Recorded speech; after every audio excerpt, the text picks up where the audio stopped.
Le Seigneur soit avec vous. Évangile de Jésus-Christ selon saint Marc.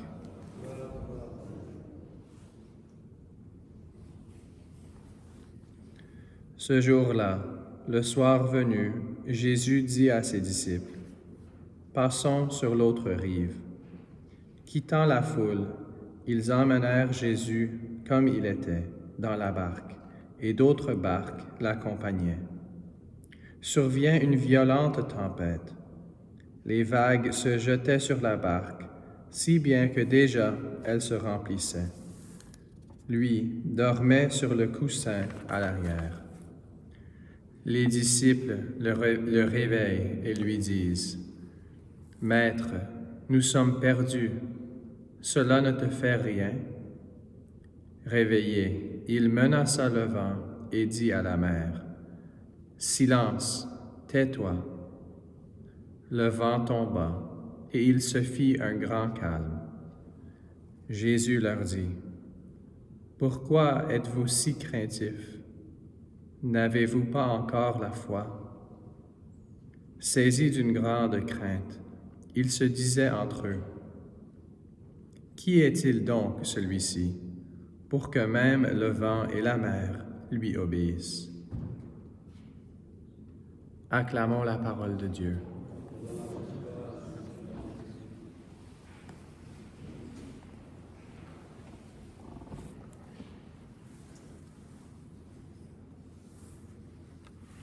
Mes frères et sœurs, quand nous pensons à la divinité de Jésus, des fois, on oublie qu'il avait un cœur humain. Et comme humain, il pouvait sentir comme nous la joie, la détresse, la peur.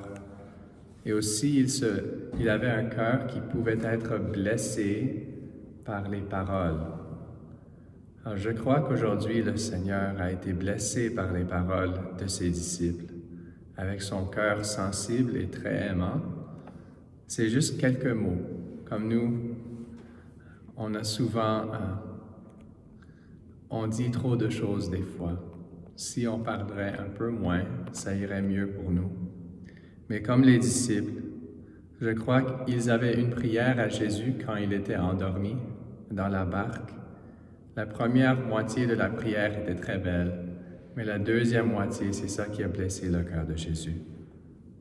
Quand il dit « Maître, nous sommes perdus », ça c'est une très belle prière. Mais la deuxième moitié, « Cela ne te fait rien?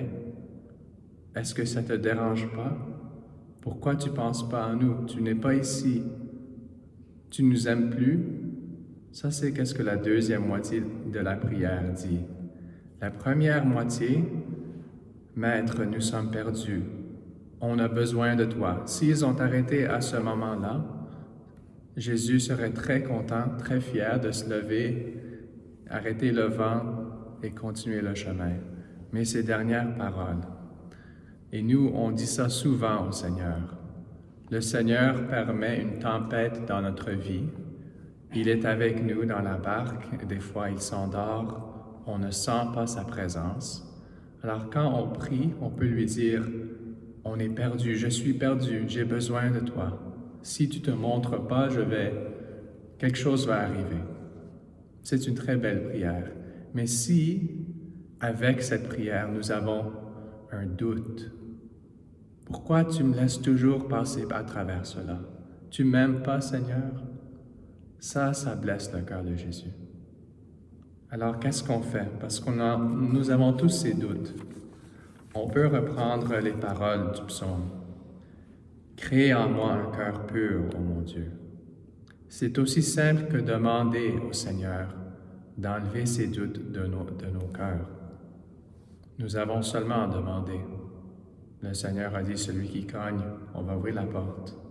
Si nous demandons avec foi, Jésus, enlève le doute de mon cœur que toi tu m'abandonnes chaque fois que je souffre. Ça ne me dérange pas de souffrir, mais je veux savoir que tu es avec moi. Enlève ce doute, parce que ça c'est ce qui me rend malheureux. C'est pas vraiment la souffrance, c'est de penser que tu n'es pas avec moi, que tu m'as abandonné, que je ne te plais pas, que tu m'aimes plus. Enlève cela. Seigneur, donne-moi un cœur pur. Alors nous allons recevoir pas seulement le corps, mais aussi le précieux sang. Vous savez, à chaque fois qu'on reçoit l'Eucharistie, même si c'est seulement sous l'espèce du pain, nous recevons aussi le précieux sang de Jésus. Ça peut nous purifier, comme enlever toutes les choses impures de notre cœur quand on reçoit l'Eucharistie. Seigneur, aujourd'hui, crée en nous un cœur pur, enlève ces doutes, et avec cela, je pourrai faire tout.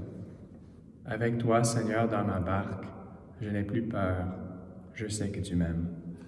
Amen.